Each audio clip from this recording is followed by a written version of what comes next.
Pawn moves to e6. Pawn moves to e4. Pawn moves to d5. Knight moves to c3. Pawn moves to c5. Knight moves to f3. Knight moves to c6. The pawn captures the pawn. The pawn captures the pawn. Bishop moves to e2. Knight moves to f6. King moves to g1. Bishop moves to e7. Bishop moves to g5. King moves to g8.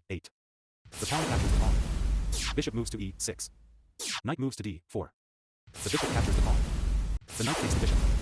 The pawn captures the knight. Bishop moves to g4. Queen moves to d6. Bishop moves to h3. Rook moves to e8. Queen moves to d2. Bishop moves to b4. The bishop takes the knight.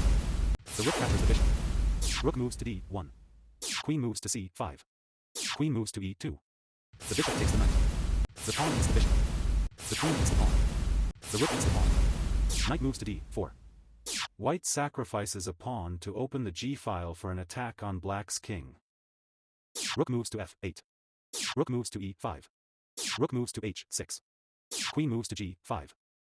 Black sacrifices the rook to lure white's queen into a vulnerable position.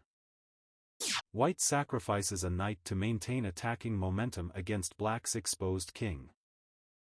Black delivers the decisive queen sacrifice on g3, securing a brilliant checkmate.